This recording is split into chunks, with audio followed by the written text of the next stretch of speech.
You're listening to Scotty and Andrew, and this is Fun with Horror.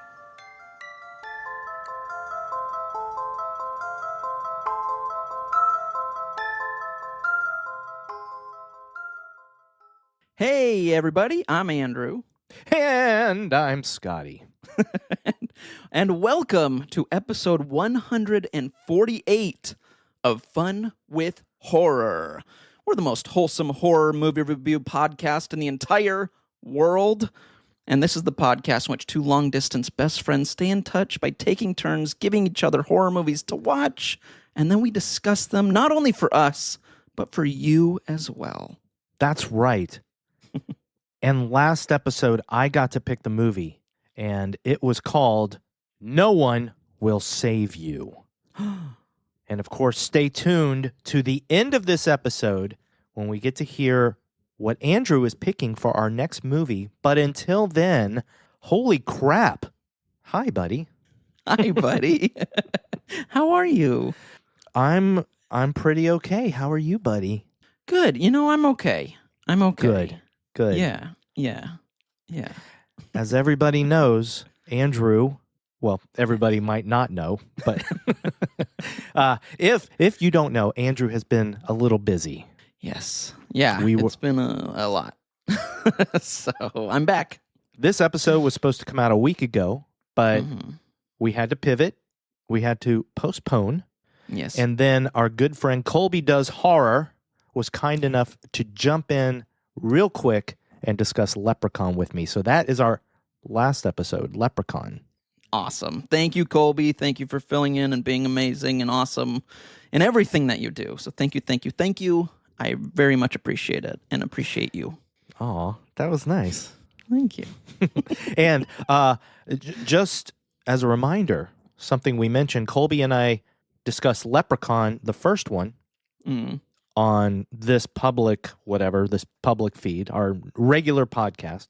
But over on our Patreon, Colby and I will be gradually getting through the other Leprechaun movies.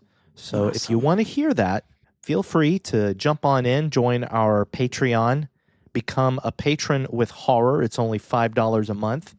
Nice. And speaking of, we have a new patron. Yay! We would like to say thank you, Dr. Eric.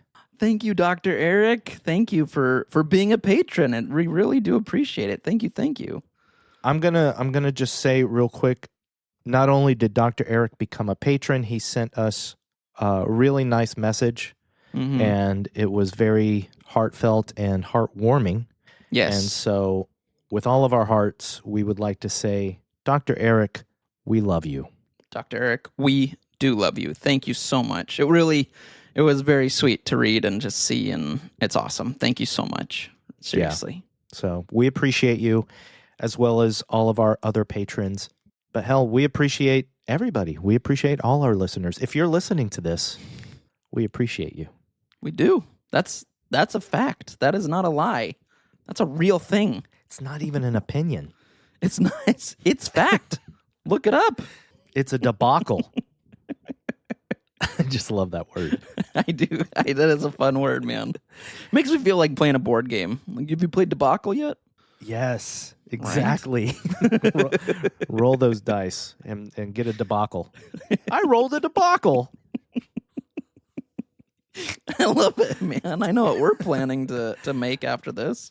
You rolled a debacle. Move straight to the treehouse.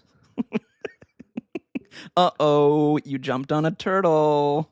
Oh, no. Oh, Cannibal Holocaust. Oh, no. Oh, no. Oh, wow. We took a turn. Debacle's a really messed up game, people. Like, we're just giving you the PG version, but it is dark. Oh. Oh, we are so creating that game. Yeah, we are. People are like, I never want to play a board game again. And that's the point of Debacle. Yeah, if you get debacled, it's your last board game on Earth. Oh, boy. Anyway, Andrew. Fun. Yeah, hi. Hey, I think we have a new review. Yes, we do. Let me read that to you right now. So we got this from someone named Birdie, Burdiy, which is awesome. And the title says, "One of the Best." And it reads, "Very good chemistry and discussion when it comes to horror movies." Perfect. That's beautiful. Thank you so much, Birdie. Short and sweet, like Sabrina Carpenter's last album. Because it's called Short and Sweet. I you know what? I read between the lines on that one, and I was right. There you go. That was very nice. Thank you, Birdie. Thank you for that very nice review. We appreciate that. We're just full of appreciation today.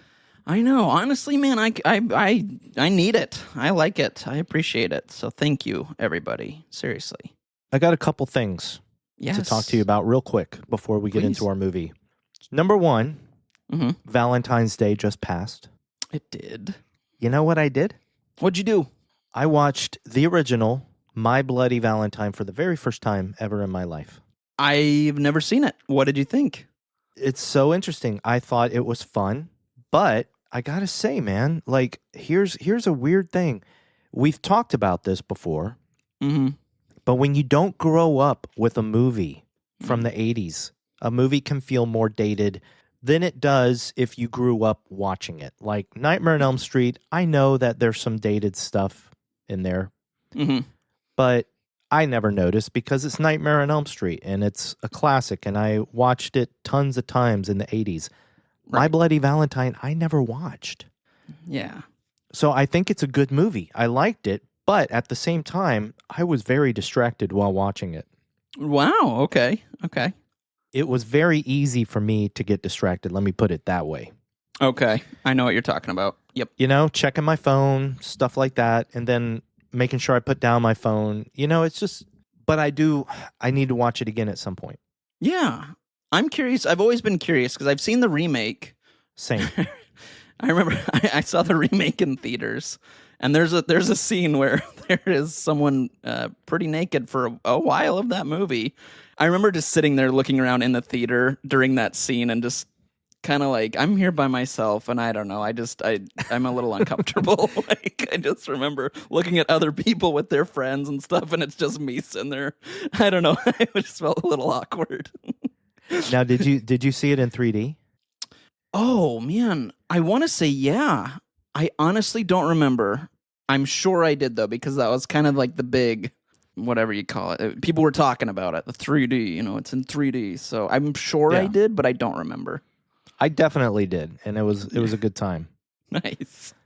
But it's one of those, like you, I had seen that one, but I'd never seen the original. So I thought last night was or Valentine's night, I thought it was an appropriate night to watch it. So I'm glad I did. I'm glad I did. I gave it 3 out of 5 stars.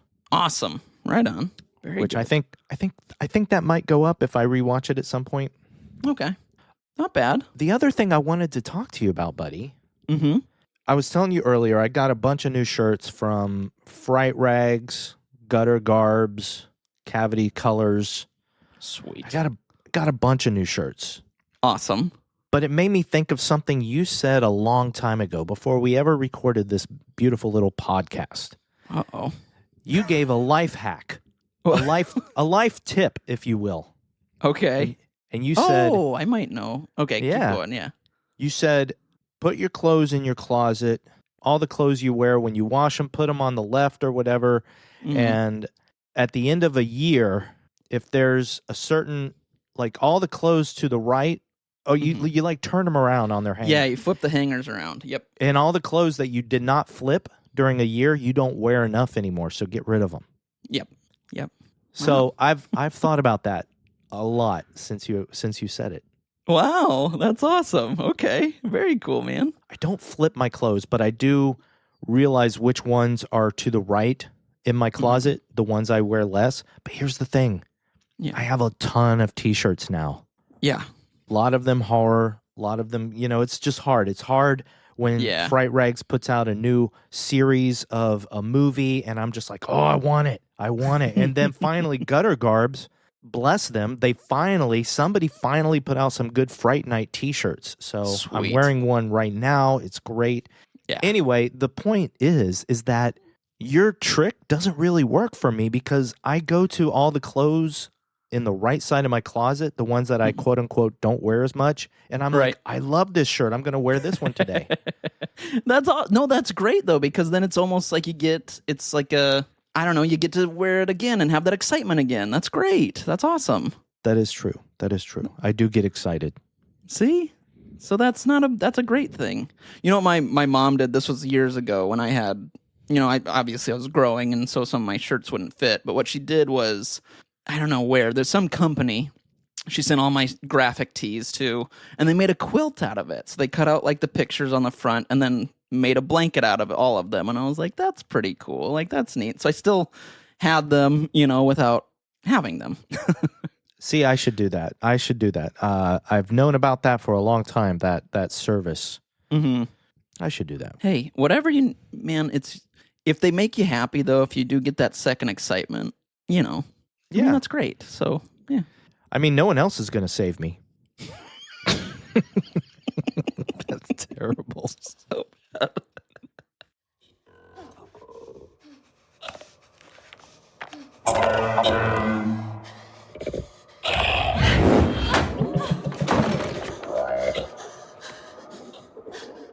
No One Will Save You was directed and written by Brian Duffield, and it basically stars Kaitlyn Dever as Bryn.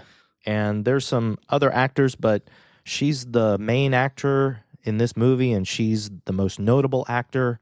Andrew, before we get into spoilers, I'm very curious. What did you think of No One Will Save You? And tell me how you watched it and everything. Give me everything.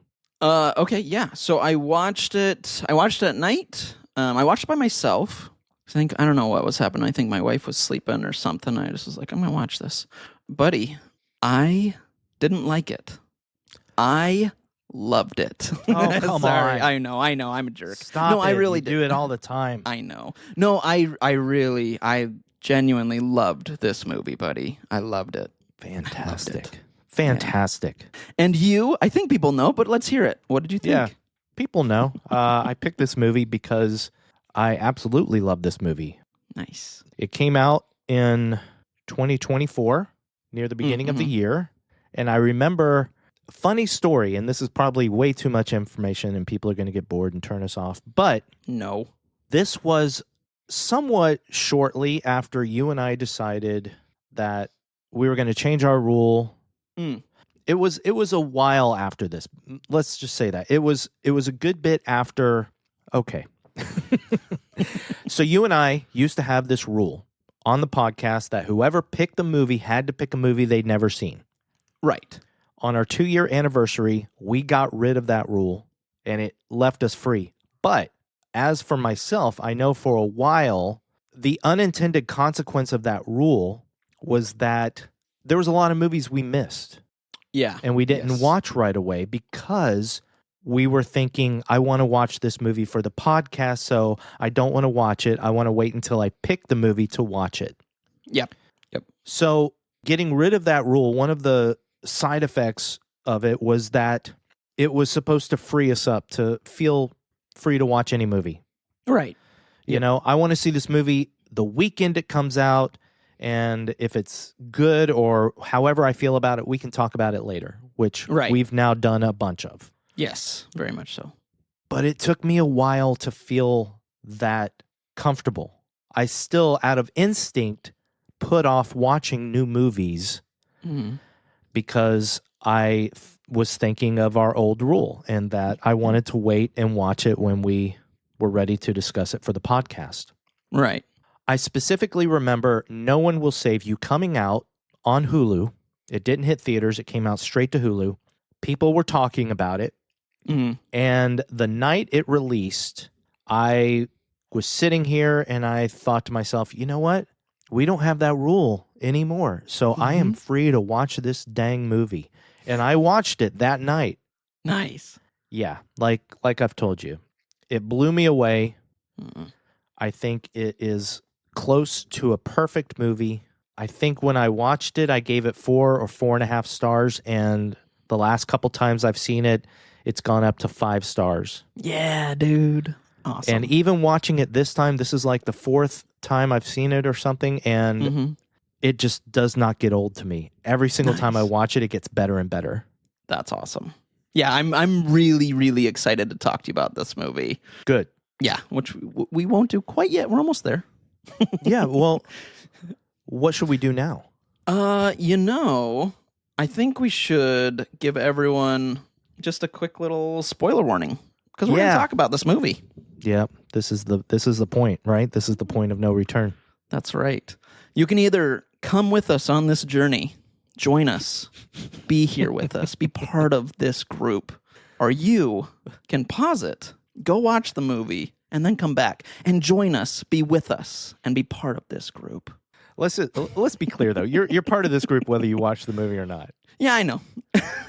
We don't want anybody to feel unincluded. No. As we've talked about this, everyone is welcome at Fun with Horror. Everyone is welcome. Everyone. We love you. We love you, especially during Midsummer. We love you. Anyway, I mean the real Midsummer. Oh, okay. Not the movie. Oh, okay. Then that's happier. That was just out of nowhere. Anyway, so Andrew. Oh, yes. You know what? Yeah, buddy. I have got in my soft little hands.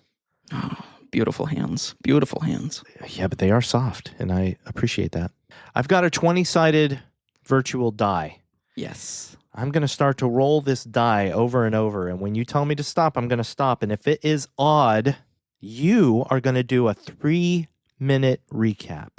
What? And if it's even, I'm going to do a 3-minute recap. 3-minute recap. I'm going to have you... I'm assuming you're rolling, so I'm going to have you stop I'm rolling. it right now. The number is 18. That's you, buddy. That's me. I'm going to do the you. 3-minute recap.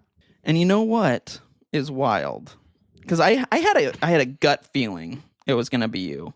I called our dear friend, Kaitlyn Deaver, who is the star of this movie. And she, you know what she said to me? What? She said, Andrew, you're absolutely my favorite podcast host, and Scotty's all right. Yeah. But I appreciate that. I appreciate honesty. Her words. But she said, he can easily become my favorite depending on this 3-minute recap. So no pressure, but she's really quite curious how you're going to pull this off, buddy. That's amazing because you know what? I've heard she's a really book smart person. I mean, hopefully at the end of the world, she's one of the last of us. You know, part 2. Part 2. Yeah. Season 2. I haven't been here a while. Hello, everyone. I got you for 3 minutes. 3 minutes of playtime. No One Will Save You is about a girl named Bryn. She is a young adult. She lives in a house by herself. She is excited when certain pieces of mail arrive. She seems to be kind of shunned by the town she lives in, which seems to be a small town. She has a model of the town in her house. She dances by herself. When she talks to people, they don't really talk back to her, and she also hides from the sheriff and his wife. We don't really know why. But very quickly into this movie, she is at home, she's sleeping, and suddenly aliens invade. And we have a night where she plays cat and mouse with this one alien. At the end of this, she ends up accidentally, but also kind of, no, it's accidentally, but she kills the alien.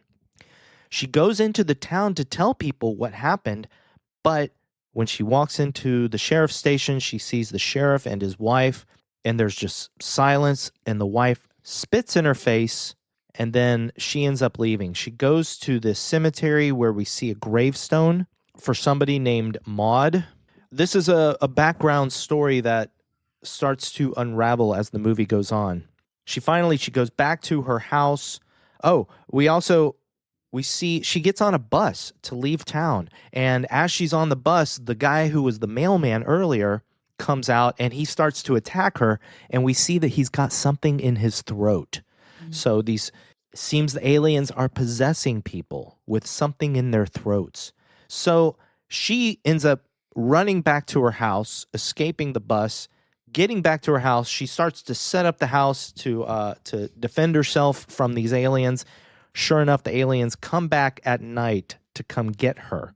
The rest is this action-packed, suspenseful, just saga of her trying to escape these aliens. There's different types of aliens. There's like this normal, tall, gray with the big eyes that we've seen, but they're tall and spindly. They seem to have mental, like, telekinesis and stuff. They can move things with their minds.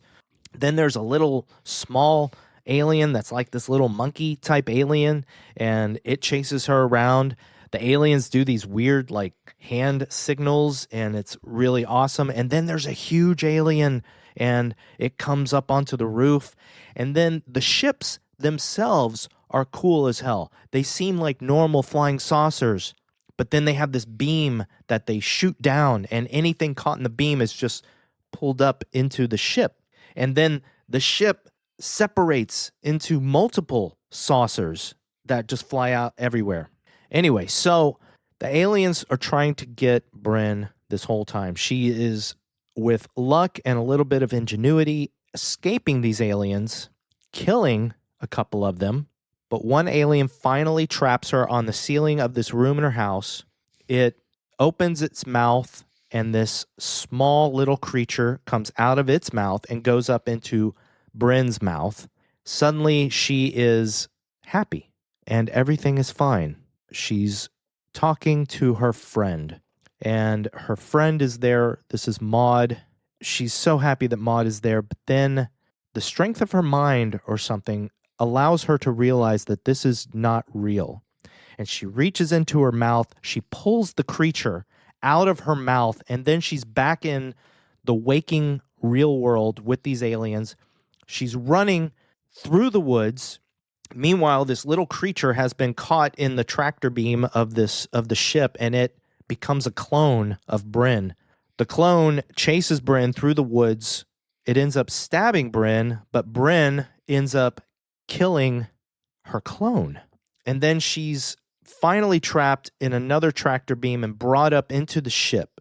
The aliens are studying her in the ship, and they look into her memories, and they realize that she made a terrible mistake when she was a kid. She had a little fight with her friend. She got up and she had a rock in her hand, and she, in a moment of anger, hit her friend upside the head and killed her best friend. And that is why everybody hates her. The chief of police is her friend Maud's dad. Him and his wife just hate her. Everybody just basically has made her a pariah because of what she did in a moment of anger, something she can't forgive herself for. But as the aliens are sending her through this memory thing or whatever, she ends up sitting across from herself. She, in a very symbolic way, forgives herself, and it's very beautiful. The aliens look up into the ceiling of this ship that they're in, and there's like this overpowering presence or something. It's like the head alien or something. Don't really know what it is, but it seems to talk to them, and they put her back down on the ground. And she's lying on the ground. She sees all these beautiful colors, and she starts laughing. And then it's like the next day, and she's in her house. She gets up. She's happy. Everything seems to be kind of fine, but she leaves her house, and we realize that this alien invasion is still happening. It still happened, but they have let her go. She goes to the town square where she dances with this guy who is possessed by one of the little aliens. Basically, all the townspeople are still possessed, but because they're possessed, they don't hate her anymore. And she's finally happy. She finally lives in this world where people accept her, even if they're aliens. And the aliens have allowed her to be who she's always wanted to be. The final shot is the camera going up, and we see flying saucers over in the sky as far as the eye can see. And that's the end of the movie. Wow. Man, we do not even have to talk about this. That was perfect. And as a surprise, do you Kaitlyn, can you say hi? Oh, she's not. Can you hear her? No, I can't. Oh, shoot. Sorry. Okay, I'm going to... Oh, weird. Okay, I can hear her. Okay, yeah, I'll tell him. I'm just going to repeat what she says. Okay, so Thank you. Scotty has now become my favorite podcast host. No, okay, thank you. He's great. I really am impressed with him. I can't wait to hear more of your episodes because of how good he is. Okay. And also, he just seems like he has the softest hands, which is amazing. Wow. Okay, well, thank you, Kaitlyn. Bye. Oh, she's gone. That was very nice of her. Wow. When we started recording today, I had no idea that Kaitlyn Deaver would compliment my soft hands. I didn't either, but look at that. What a day. Thanks, Kaitlyn Deaver. And it's also nice to finally hear her talk a little bit. It is, yeah. Because holy crap, buddy. This Yeah. movie, how did I do? Like time-wise? Oh, honestly, just made it. Just under 3 minutes. Thank goodness. Perfect. Thank goodness. Yes. Whew. Wiping the sweat off my brow. Yeah, buddy. Yeah. So, what did you know about this movie before you watched it? Not much. I had heard that there wasn't much dialogue, if any, and that was about it. Okay. And so I was like, that's fine with me, because I like that. There's the movie that came out a few years back called The Artist. Same thing, where it's just a little bit of dialogue, and I was like, this is great. It's perfect. And so I really enjoyed this. I liked that there was not much dialogue. But that's it. That's really all I knew. I didn't even know it was an alien invasion, I don't think. Wait, you didn't know that? I don't think so. At least I didn't when I was watching. I was like, oh, okay. That's nuts. Maybe I had been told it, but I blocked it. I don't know. So, Because that's all I knew about it the first time I saw it. I knew that it was an alien invasion movie. I didn't know about the dialogue. And here's the beautiful thing about this movie. One of the many things that I absolutely love about this movie. yeah. I didn't even realize that there had been almost no dialogue in the movie the first time I watched it. Right. I got done with the movie and I went to look up responses and stuff like that. I was like, oh my God, really? There was like one line of dialogue, Yeah. That's crazy.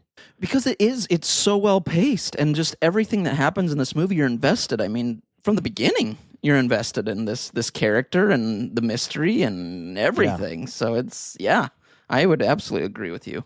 Thank you. Thank you for agreeing with me. I don't always, but I do feel that way this time. The biggest topic of debate with this movie, and I'm going to jump right to it like we do a lot. Yeah. Oh, yeah. Is the end of this movie. Mm-hmm. What did you think about the end, and what was your interpretation? What were your thoughts? So, okay. I guess I took it at face value. I took it that she has almost that the aliens, when they kind of did her mind probe or whatever and checked with the above, that it was like she'd almost done her time, almost like a prison sentence. Like she'd done her time and she's, obviously kind of been excluded by everyone, and that the aliens almost took pity on her and said, you've done it, we don't want to punish you more than you've already kind of been punished for years and years and years. So we're going to give you a chance. And not only that, maybe they even looked at her like she's tough. She took out 3 or so aliens, which are probably not easy to take out, which we saw are not easy to take out, but almost out of like respect, like, wow, you're well done. We're going to give you another chance at life. So that's how I took it, was that she was kind of given a second chance by these aliens who took almost pity on her or appreciated how, BA she was. So I don't know. What are your thoughts? Well, no, that's pretty much it. Okay. Yeah, it was a lot of people were thrown by the ending. And I remember that was the first thing I saw. People liked the movie, but they were like, the ending sucks. Oh. And I was like, wow. I actually love the ending. And it took me a moment to really reflect on it and to appreciate how I felt about the ending. Mm-hmm. Because like you, that's exactly how I felt. She had, number one, shown that she was very resourceful and that she could kill these aliens. Yeah. And then when I feel like she did that, the aliens were like, oh my God, this is a formidable foe. Mm-hmm. Especially even when we clone her and she kills her clone. Right. Yeah. Like, holy crap. Like, first of all, she kills one alien. Then she kills one of the big aliens. Yeah, which was awesome. Very awesome. She might have killed the monkey alien, but we're not sure. Mm-hmm. And then she takes the thing out of her throat, which I don't think, like, that probably really threw them. Right, yeah, because, I mean, especially at the end when we see that, I mean, the entire town really has that in them. And Yeah. Clearly no one has taken it out. So the fact that she did, yeah, I think that's a unique a unique person that can do that. Correct. And then, yeah, after she takes it out, like I said, they clone her, and then she's even able to kill her clone. At that point, they finally corner her. They bring her into the ship, and they're like, who is this? Right, yeah. This girl is so, like, we can't get a handle on her. Who is this? We need to know who she is. And they start looking through her memories, and they realize what she's been through. Mm-hmm. That's the part where you just said, I don't know if it's pity. I think it's just also respect. They're like, you know what? She's been through enough. Right, yeah, yep. She's had a hard life. It's better for us if we just let her be herself. Right. And she was happy doing that. She's happy. Yeah. This is probably the happiest she's been in years and years and years. So Exactly. Because the thing we haven't mentioned, I think it seems like her parents are dead as well. that was my thought. I can't remember if they mentioned anything. I don't remember, but that was what I took from it. I believe she goes to her mother's grave at the beginning. That might be right. Yeah. So I know believe she's her there. mother's dead at least, and her father may either just not be present or is also dead. I'm not sure. These are things I kind of forget, and then I watch the movie and I'm like, oh, that's right, you know? Mm-hmm. I will say I was a little nervous when we got just kind of a glimpse of her backstory at first. Not even that. When we see the town kind of shunning her and things, and I go, it's hit or miss with me where things can be ambiguous and we don't have an answer. This one I was like, I am so curious. Please give me an answer as to what's going on. But I was nervous that they weren't going to. And I was like, it might still be something that I'm fine with, but I was like, I gotta know. Like, this is real. I'm so invested right now. I need to know what happened. I need to know. And so I was so grateful that they showed her history, because I it might have been a different review from me if we didn't get that, because I needed it. I needed to know.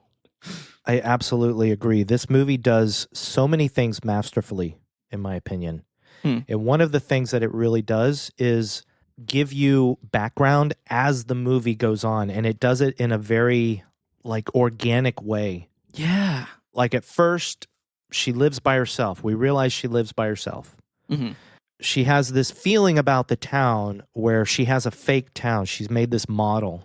And we see eventually through flashbacks that this is something she shared with her mom. Her mom would order these pieces of the town, and they build this model of the town together. Mm-hmm. Then we see how the town shuns her. We also see her writing letters to somebody named Maud. Right.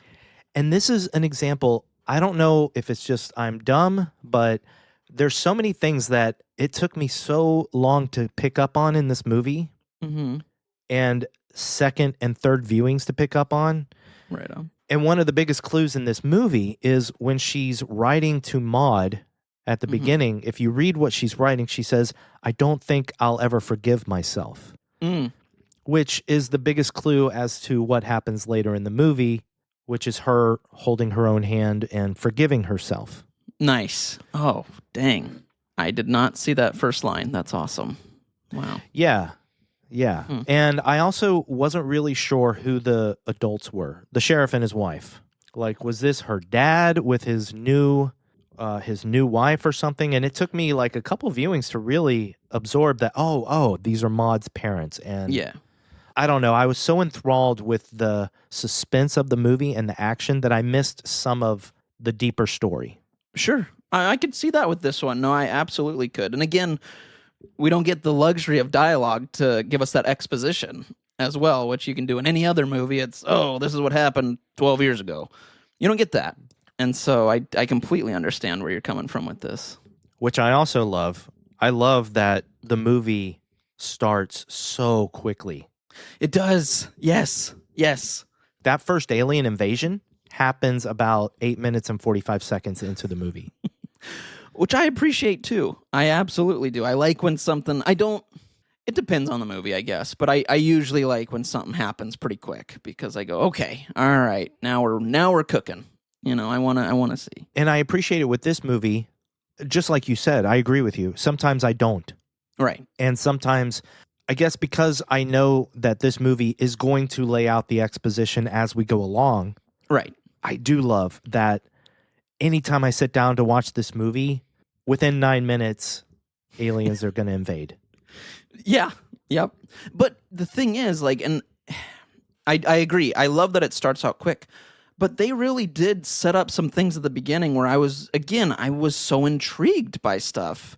I wanted to know her history. I wanted to know why she's alone. I wanted to know just about her. I was so intrigued. And then we get also the aliens really quick. So it was just such a great 9 minutes to start this movie because I'm intrigued by one story and then it takes a whole turn to a different story. And I love both sides of the coin. So I'm happy. And then we get this alien invasion. Yeah.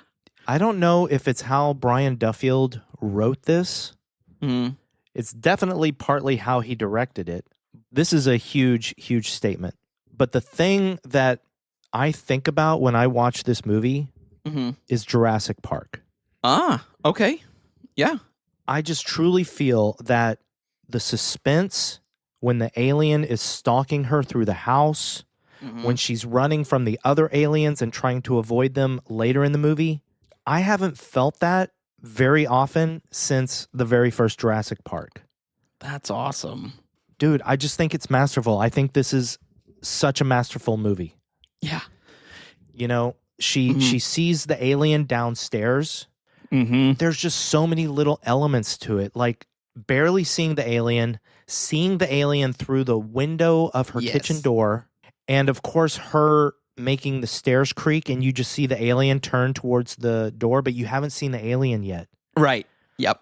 When she goes into her bedroom and you hear the alien coming up the stairs and the base of its footsteps. Yeah.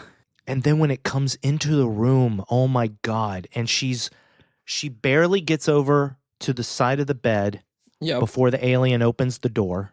It's believable. It's not a thing where you're like, oh, the alien would have seen her. No, she barely does get away before the alien sees her. And then she's crawling under the bed. And one of the things that I just appreciated so much, and this is just a small example of how the suspense is set up so well. She's crawling under the bed, and the way she's doing it, the way the camera is focused on her, you're focused on her. Right. And even after 3 or 4 viewings, when the alien jumps up onto the bed, I'm always just thrilled and startled by that jump because you're focused on her. You're not thinking about you're kind of thinking about the alien, but you're not focused on it. No, you're absolutely right. Yeah, I don't have much to add. I mean, it's true. It's a great scene. It's very suspenseful. It's very scary. And it is believable. There wasn't a time where I was like, I don't know about that.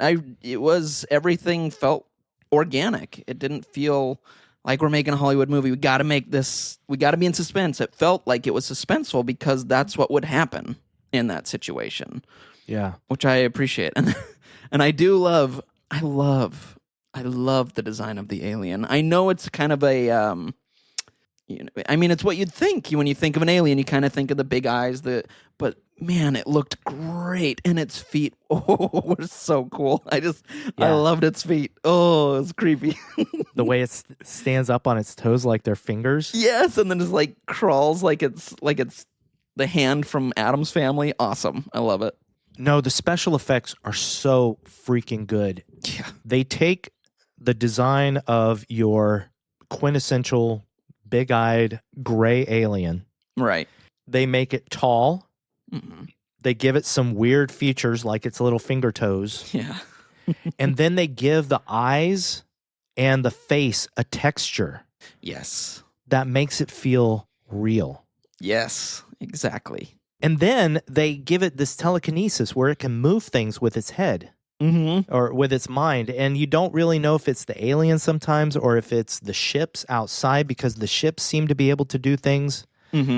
This is all this first alien invasion, this one alien invading her home. Right. She tries to get on the phone, but then she hears the alien and the phone's like whatever dead, and then she goes behind the fridge. Mm-hmm. Oh my God. That was great. Yes, I agree. This is where we see Bryn being a smart person. Because I love that moment where the alien has used its telekinesis to throw open the fridge door. Mm-hmm. So she's stuck in this alcove behind the open door. Right. We see the alien coming up to the door. We see its fingers creeping over the door. And this is one of those moments in movies where usually another sound would distract it and it would move away. But no, its head is coming up over the door. Mm-hmm. And instead of waiting for something to distract it, Bryn kicks the door and kicks the alien and runs. Yeah. And, oh my God, dude. It was perfect. And then as she's running towards the front door, the alien pulls the door off of its hinges, excuse me, and it bashes Bryn and knocks her out for a quick second. Mm-hmm. And then that's when the alien comes out and we see the alien. Right. Which, this is another thing I absolutely love, is that we get glimpses and hints of the alien throughout this entire scene. Right. But we don't really see the alien until she stabs it. Yep. She has picked up a piece of her model. The alien is using its telekinesis to pick her up and hold her in front of it. And then it spins her around, and she just happens to have this pointed, like, I don't know, church steeple tower. Something like that, yeah. And it stabs the alien in the head and kills it. Yeah. Which I audibly gasped when that happened, because I was expecting this alien to be the one chasing her, whatever was going to happen. And the fact that he dies, or it dies, like, I don't know, 13 minutes into the movie, 15 minutes, I was like, whoa, what is coming next? Like, I just kind of sat there and was like, I have no clue what I'm about to witness. I don't know what's going to happen, and I am all for it. So that scene, though, I love too, because it was almost like two smart beings against each other.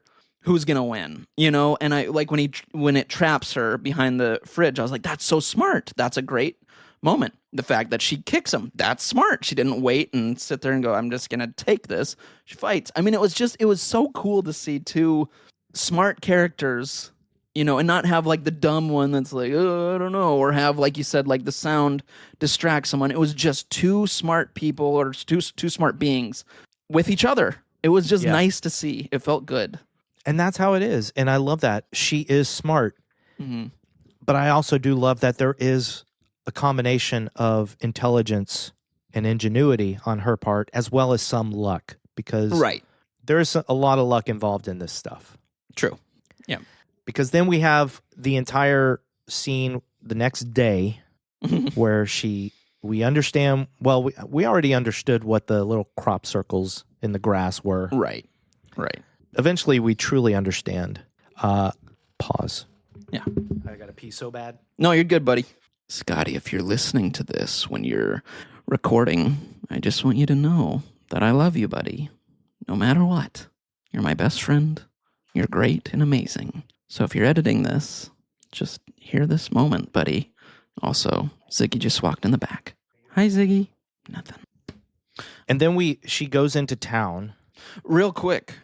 One thing I want to bring up about the next day, it's such a dorky thing on my end, I think, but I love when things are organized really well. And there's a moment where after she's killed the alien, you see it in the background, it's great. Her door is off the hinges, obviously, and she moves the couch in front of the door, and it lines up perfectly with like the wood or like the coloring of like the wood on the house. Like, it's such a dorky thing, but I sat there and I was like, oh, I like that. It feels good. Yeah. And I also love the imperfection of what she's doing. Right. Like, her door is gone. Yeah. Like, putting a couch in front of her open doorway is not going to stop anything. Right. Yep. But she's doing whatever she can. Right. Yeah, she goes into town, and this is where we find out a lot more information. She sees her neighbor with the thing in its throat. Yes. She gets spit on. She gets on a bus. It took me 3 viewings, even knowing that there was a possessed person in the bus. It took me 3 viewings to realize when she gets on the bus and she sits down, you see the mailman sitting in the back row of the bus. Nice. So I love that. Yeah. That whole bus scene is very suspenseful. Mm-hmm. But she eventually runs from that. She goes to a church where she sees the grave of her best friend, Maud. Mm-hmm. And then she goes home. And we see the storm coming, which is the aliens. Yeah. And then we have night 2. Well, and one thing I did appreciate, too, is when she gets home, I think it's when she gets home after being out in town and escaping the mailman, is the alien's kind of rotting a little bit. Yes. And he's, like, leaking, which I was like, that. And as she lifts up, because she put a blanket over it to cover it, and she kind of, like, lifts up and starts gagging. And I was like, oh, that's so good. I didn't even think of that because I thought of this alien as an alien. But, of course, like, it's still, flesh and bone or whatever it is. So it's starting to rot. It's gross, and it's leaking out into her floorboards. Like, I just wouldn't have thought of that. So I love that moment. I was like, that's disgusting. For some reason, I'm with you. I really love that she can smell the alien. Mm-hmm. Yeah. And, like, I even put that as a note, and I don't know why I love it, but I do. It's just a nice touch, and it adds realism and physicality to the alien. Yes, that's exactly right. But now there's a lot tonight too. Yeah. We don't have to detail every single thing, but there's so many little things that I do want to detail. Please, yes. First of all, you love this movie, so I do. how in love with the different aliens were you? Yeah. Yes. I loved because it just felt right. Like, it's not all gonna be this one type. I liked that there was different ones. I was like, that makes sense to me. Like, if you're on a different planet, you're probably gonna see different species of aliens. That makes sense. So I loved it, and I loved how different they were, and how they each kind of brought their own, I don't know, scare factor almost to this poor girl. Absolutely. The monkey alien was the first one we see. Yep. I loved him. So I think that comes in after the aliens levitate the dead alien out the door, right? Yes, I think you're right. Yes. Yep. Which is a shot I absolutely love. Me too. She's hiding behind, like, the panel or whatever it is, and then the light shines through and pulls the alien out, and it's just like, oh, it's so good. That would be an amazing poster of just her sitting there with, like, where you just see the feet, because everything else is kind of behind that board behind her with the light. I'm like, I thought I had that note. I was like, that'd be a really cool poster. Well, I'm going to tell you something. Uh-oh. As some of our listeners might know, this is not the first time I've talked about this movie on a podcast. Yes, correct. The first time, last year, I was invited to talk about this movie with Chuddle the Pod. Yeah. And so there's an episode. Go listen to their episode, and also just listen to everything they do because they're amazing guys. Awesome. But the funny thing is that they often take stills of movies and then Photoshop one of their faces on it. And Ross joined the Zoom meeting, and behind him was this picture of that moment with the alien being levitated. But instead of Bryn, it was Ross's face with his big, beautiful beard. And he's just like, that's awesome. it was fantastic. And if I can find that, I will send it to you because it was such a good picture. Please. That's amazing. But yeah, that's an amazing moment. But then, so before we really get into the monkey little creature, the beam. Yes, I love dude. that there is a weight to the beam that is shot out from the ships or whatever. Yep. Agreed. We find that out. I forget what gets stuck to the wall. Mailman or one of the guys, I think it might be the mailman, goes to her. That's later. Oh, that's later. Oh, right. Oh, so she's in the right. kitchen and she's running from the little monkey alien.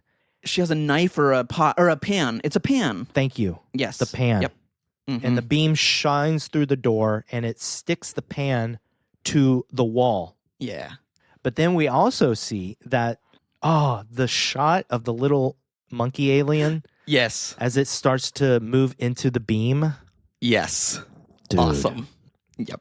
And then how about that shot where she keeps backing up? She goes around the corner and the camera is just focused on the corner. And sure enough, that little monkey alien comes around the corner watching her. Yes. It suddenly just like crouches down with its hands in this weird position. What did you think of all the weird hand signal positions that the aliens did? Oh, I loved it. It kind of gave me Close Encounter of the Third Kind feels of like, with music, but it's sort of their version of that. You know what I mean? How they communicate. It just gave me kind of that type of a feeling. So I loved it. I thought it was really cool. And when it's just sitting there watching her as she's backing down the hallway, that is one of the creepiest moments in the movie. Yes. I love the sound design of this movie. Yeah. Because while we're talking about this, the aliens make these amazing noises with their throats. And later in the movie, as they're making these noises, we actually see their skin vibrate. Yeah. Yes. In their throats. And again, perfection. Yeah. Freaking perfection. Because we don't just hear noises coming from these aliens. We actually see their quote unquote vocal cords vibrating to make these noises. And it's just, the fact that Brian thought of this and put it in the movie and he just added so much physicalness to the movie. I want to say physicality, but that sometimes means movement. But right. Everything he did just added a realism to a movie about aliens. Right. Well, it made them more, like you said, realistic. It made them, in my opinion, a little bit scarier because they aren't just like the creature of the week. This is something that seems real, and even though it's not, gives off the vibe or feeling that it is something that could happen because it's realistic. So I totally agree. Now, I wanted you to pay attention to something when you watch this movie. Did you have to turn your TV volume up a little bit higher than normal? I didn't actually. It seemed okay. Because, I'm listening on a different sound system than I had back the first time I saw it. And even still, I had to turn this up more than usual. For some reason, the audio mix, or however it's broadcast through Hulu, the audio is just lower to me than it is on most movies. I just have to turn my volume up just a little bit louder. So I was wondering if you experienced the same thing. I didn't, but that could be me. I have terrible hearing anyway, so who knows, man? Maybe I don't know. One of my favorite moments in this entire movie is when she goes into, I think it's a basement or a storage room or something, and the alien comes in and she ducks down. Yes. Again, a masterful suspense moment. She hides under the table. Things fall to one side of the table. She looks. The camera looks with her. And when the camera comes back, the other alien is just like crouching down looking at her from the other side of the table. Yeah. Dude, like you're kind of expecting it, but at the same time, it's just done so quietly. There's no like big like bong, Right.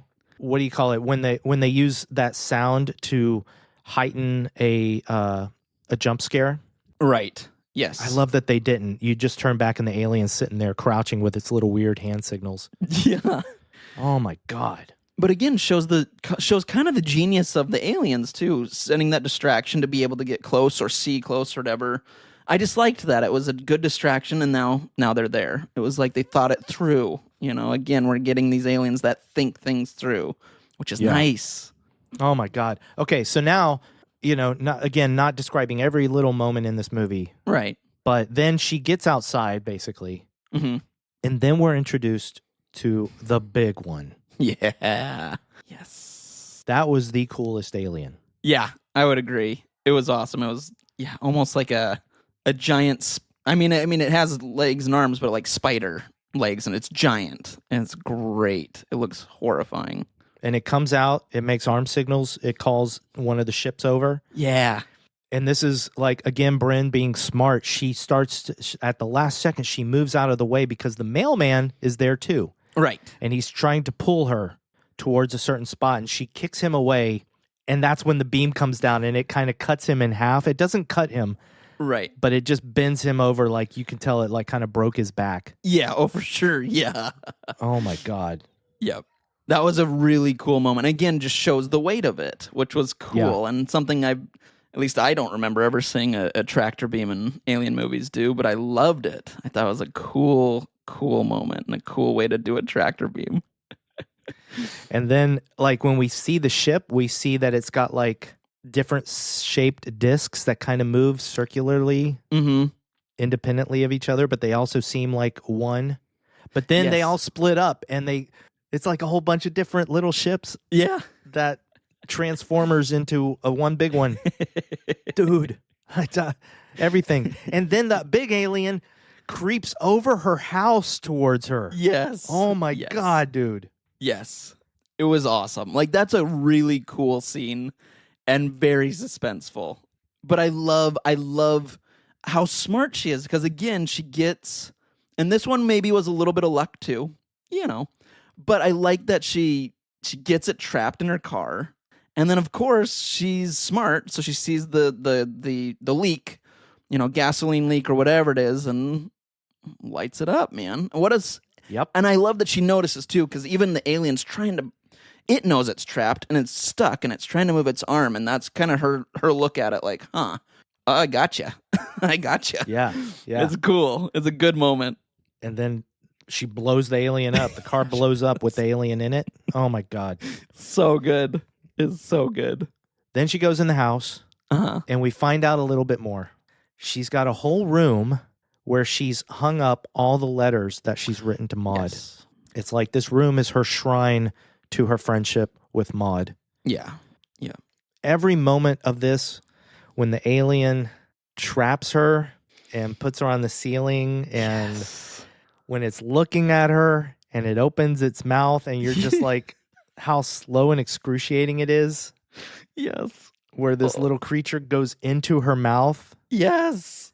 And I will say, just to be fair, if I'm critical of anything, it's that this is one of the few moments where the creature looked CG.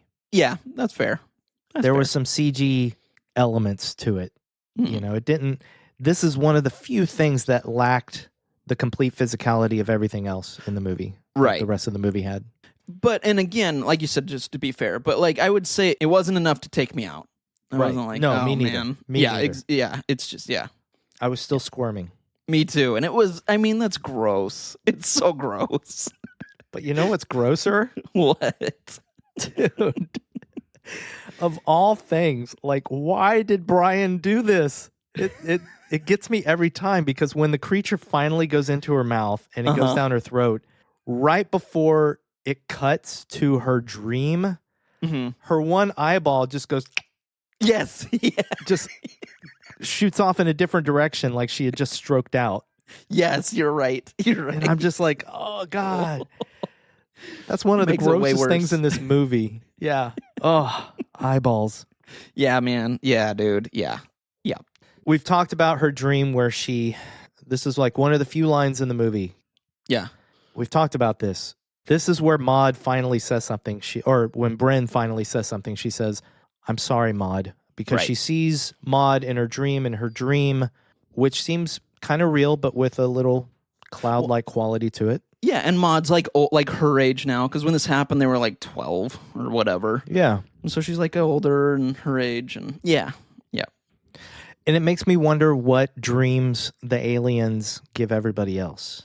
I had that same thought. Yeah. Because here's my question, and this can be up for interpretation. Not to jump too far ahead. I mean, yeah, we can jump ahead. Who cares? Yeah. She says, I'm sorry, Maud.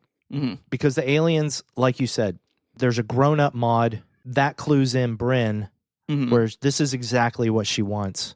Right. But she knows it's not real. Right. She says, I'm sorry, Maud, and then she reaches down her throat and she pulls the creature out. Right. And then she runs outside. The tractor beam catches the little tiny creature and turns it into a clone of Maud. And we've talked about it. There's a run through the woods where the Maud clone stabs her. Now, here's the question. Not Maud, the Bryn. Sorry, I keep saying you're good. Maud. No, you're good. I'm not good. I'm terrible. You knock it off. I will not knock it off. I'm awful. No, Kaitlyn said you're her favorite, so don't even worry about it. Okay, that's true. And I have soft hands. You do. So anyway, so here's my question. Okay, it made a clone of her. Right. And the clone was trying to kill her. Right. So here's the question. Are the rest of the townspeople clones, or are they the real townspeople? I would Like, is this something unique to her, or do the aliens make clones of everybody and then the clone kills the real person? I guess my question is, when we see the clone version of her, does the clone version have the little, because I know the bug thing is the clone, but does it have its neck doing the same things, like that the bug is still there? Because if it's not there, then I would say no, because all the other people at the end have the bug thing in their throat. That's a really good question, and I'd have to go back and watch the scene again. Me too. Wow. You're as smart as Bryn. Stop it. You would survive an alien invasion. Maybe, but my hands aren't nearly as soft as yours, and I'd take that over this. Okay, so we've pretty much talked about everything else. Mm-hmm. What did you think of when she's laying on the ground and all the colored lights are hovering over her and she's smiling? What was your interpretation of that? I liked it. I thought maybe, I don't know. I thought maybe she was dying at first, but when she starts chuckling and laughing, I think I was like, she got away. Like they're letting her live. I think that's what I thought, was that she did it. Like she won, kind of. I don't know. Yeah, I don't either. It's like, part of me is like, are they healing her? You know? I mean, yeah, she was stabbed too in the side by her clone. So Exactly. One other thing I did miss though. Mm-hmm. Well, first of all, Bryn stabs her clone with a box cutter. Yeah. Which we've talked about box cutters before. Yes, we have. But when she is in the middle of the road, I love that you don't see the ship. The ship is there. When the beam comes down, it picks her up and we see her going up into the beam. Right. I love the idea that in that shot, there is a ship above her, but you can't see it until the beam goes away and then the ship flies off. Nice. Yeah. Yes. I love that. That's cool. That is cool. So yeah, and then at the end, she's happy. We've talked about that, and she's, the question is, and I did hear the director talking about this. I forget where, but I did hear him saying that it is up to the imagination. Like, is Bryn the only one that they've let go? Are there others like her where the aliens were like, we're just going to let this person be alive and survive and not be infected or possessed by our little creatures? Like, what are the aliens doing? There's so many questions. I mean, yeah, again, up for interpretation, but I would feel like, there probably are more, because I mean, obviously, people in the world have suffered, so maybe they're taking or letting some go. I don't know, but I like that idea of it not just being her. I like that there could be other people. I like that. I think that's cool, so I'm gonna go with that. Yeah, me too. I love it. I love too that this movie ends in a dance. Like, for the most, like, that's so right. This insane movie with creatures and death and destruction and everything ends in like a happy dance. I was like, that's the only way you could end this. Like, it was perfect. It was a perfect ending. I loved it. People disagree with us, pal. But I also love that while it's ending in a happy dance, the camera goes up and you see the flying saucers right in the distance over everything. So the aliens have successfully invaded our Earth. Right. Yes. Man. But I will also say too, like, if they are giving everyone happy thoughts when they're being possessed, I'm like, they're not terrible. It's not a bad way to go. I agree. And I don't want a sequel to this movie. I hope we don't. Oh no, I hope we don't. That would be, I think this ended the way it needed to, and that's that. I agree. And the one thing I will complain about, and it has nothing to do with the movie, is Hulu. Release your darn movies on 4K Blu-ray. Yeah, exactly. This is one of 3 movies that I would still love to own. One I already own. I have Prey. Oh, good. Yeah. I was going to say that would be the other one I was thinking. Oh, I know what the other one is. And Hellraiser. Yep. Hey, we've done all those movies. We have. But Prey, they released on Blu-ray and gave it a 4K transfer. That's beautiful. Nice. As much as Hulu is fine, it's still, to me, got some artifacts of streaming. And I would just love to own a physical copy of this with some documentary stuff behind the scenes, because I don't have much behind the scenes on this movie. Right. The only thing I really have is that the no dialogue option, he didn't plan it that way. He was writing the script, and it just got to the point where he's like, there's no dialogue here. Like, this is a girl in a house by herself. Right. Why should there be dialogue? And then he just started doing it. And then he wasn't even strict about it when they were filming the movie. Kaitlyn Dever actually said that Brian was like, if you feel like you need to talk and say something, exclaim something, go ahead. But it just never felt right for her to do that. Nice. Well, and I think that, I mean, we already talked about kind of the realism of the aliens, but that kind of brings realism to everything as well. There's not always a conversation going on, you know? Not always, although this isn't about me, this movie. Because if it was, I'd be talking all the time. I talk to myself all the time. That's fair. That's all right. The last thing I have is, of course, the music, which, did you notice any music? I did in this one, and I think just because there was no, and I wasn't trying to, it wasn't like I was sitting there going, oh, there's no dialogue, I gotta listen to the music, then you just hear it, I guess. Yeah. You know? It's just there. The music is very effective. Mm-hmm. The score was composed by Joseph Trapanese. Nice. He also composed the score to the movie Oblivion, which I love the score very to. Cool. He did that with Anthony Gonzalez of M83. I actually love the movie Oblivion. I don't think it has anything to do with this. But the music, I love his soundtrack. Now, I will say listening to the soundtrack alone wasn't as rewarding as listening to it with the movie. Okay. Unlike other soundtracks. And I'll also just note that we talked about it in our last episode a tiny bit, but Brian Duffield also directed a movie called Spontaneous, which you like a lot. I really like Spontaneous, yes. And I've never seen it. I recommend it. He's also a very prolific screenplay writer. He wrote Love and Monsters. Oh, fun. Okay, that's a fun one. And as far as movies that we've done, he wrote Underwater. Oh, wow. That's pretty cool. And then also the cinematography, which I thought was amazing. Yes. There's some beautiful sky shots. The opening shot of the house is like perfect. It's perfect. It's absolutely perfect. Aaron Morton was the cinematographer. Nice. He's done Abigail. Oh, right on. He's done Evil Dead, the remake. Oh, yeah, dude. And then Sweet Tooth on Netflix. Yeah. And then a movie that I still need to watch, The First Omen. Ah, me too. So that's a pretty awesome. There we career. have it. Yeah. Are we ready? Are we ready? Are we ready for 3 questions? Marriage? Yes. Marriage. For anybody that needs translating, I asked Andrew if we're ready for 3 questions. And I said marriage.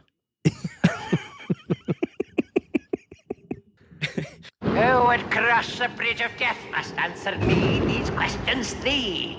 All right, my friend. Question number 1.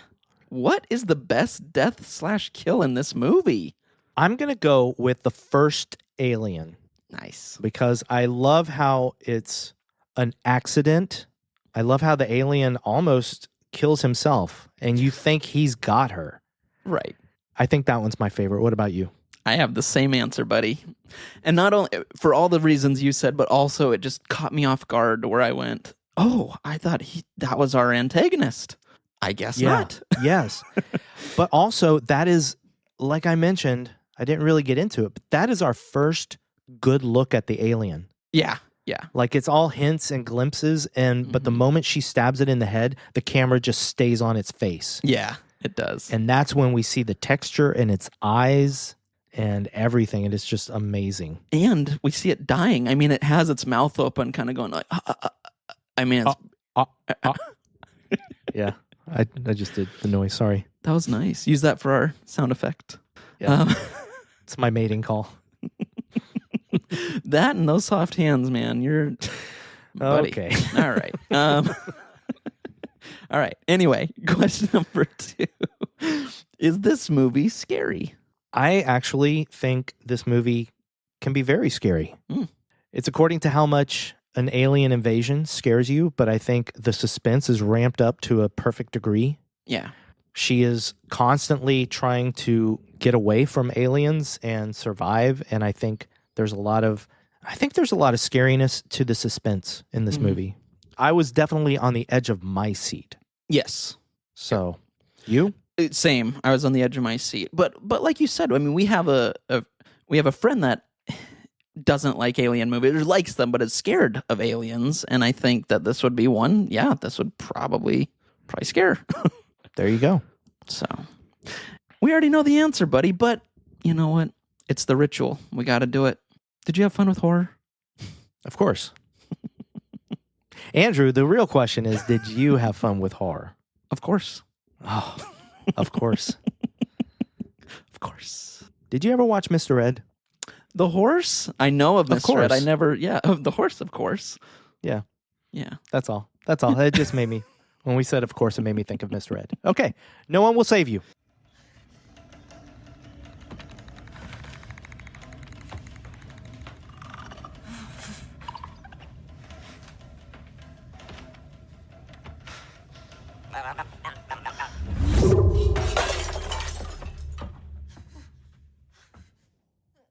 All right, well, no one saved us, but we're still here. So that means, Andrew, Yeah. it's time for you to pick our next movie. And I don't know what it's going to be. So why don't you tell us? All right. Well, I'm going to say this. I had a movie picked out, ready to go, until last night. And I saw that some of the movies you had purchased, and I went, oh. So here's my thought, man. Or here's what I'm going to say about it. I love vampires. I love werewolves. I love both. But in the world where they fight each other or against each other, I always take the werewolf's side. And so rather than watch a vampire movie, which was my thought, we are now going to watch Wolfman. Oh, boy. There we go. Awesome. Yeah, buddy. I didn't know. I looked last night and I was like, oh, I'm changing my mind, I think. And it was hard. I did not know if I was going to change my mind, but I did. So we're doing Wolfman. Well, once again, this is a movie that I'm very curious to hear what you think of it. Yeah. Because I've seen it a couple times, but I you haven't. I have not. I've been looking forward to this one too. So Nice. Lee Whannell's Wolfman. This is not the old Wolfman. This is the brand new Wolfman. yes. Where can people watch it, my friend? Honestly, right now you got to rent or buy it. So, Apple, YouTube, Amazon, wherever you rent or buy, those are the places. But it is not streaming yet. I don't know It if... may even be in some theaters still. Yeah, I think you're probably Because right. I think it's only early release on digital. So Yeah, yes, I think you're right. awesome. Yeah. I can't wait to hear what you think of it. I'm curious. Do not go listen to my Patreon episode where I talked about that and the monkey. Yes, I did not, because I knew that those were going to be two. I figured we were going to do both. I mean, just to remind everybody, Andrew and I don't talk about what we think of movies usually Right. if we're going to review them on the podcast. Yes. And we don't reveal what we thought about a movie until we're actually recording. So when we recorded this episode, I had no idea what Andrew thought of No One Will Save You Yes. until he told me on this episode. It's fun. So, it's fun to do that. It is fun. Yeah. It's very fun. And we don't know what movie the other person's going to pick at the end usually. Usually, yeah. So, but this time it's Wolfman. It's Wolfman 2024. 5. 2025. Yeah, it is 2025. Oh, we're doing a Wow. 2025 movie. Look at that. Wow. Wow. Look It's at our that. first 2025 movie. All right. There we go. There you have it. Well, everybody, thank you so much, as always, for As listening always. to Fun with Horror. Yes, thank you. I believe I speak for both of us when I say that thinking about our listeners causes me to cover my body in baby oil. I mean, yeah, that's exactly right. I would, pretty standard Tuesday, but yeah. Yeah, it is Tuesday. We do release our podcast on Tuesday, so And that's when the baby oil comes. It's when it comes out, man. man, Baby Oil Tuesdays is what Andrew and I call it. That's right. That's right. That was actually going to be the name of the podcast, but we thought, you know, I don't know. Can you imagine if we had just named the podcast Baby Oil Tuesdays and then it's just a horror movie podcast? How does that relate? Oh, it relates. It relates. If you don't get it, you're not a horror fan. Why do we release on Tuesdays? Oh, Because Tuesdays suck. And yeah, that's right. It gives me something to look forward to on every other Tuesday. That's true. Tuesdays do suck. Anyway. But not with Fun with Horror. But not with Fun with Horror. And that's it. So, everybody, we love you. Yes, we love you. Each and every one of you. No matter who you are, we love you. Andrew, I love you. Scotty, I love you. With my soft hands.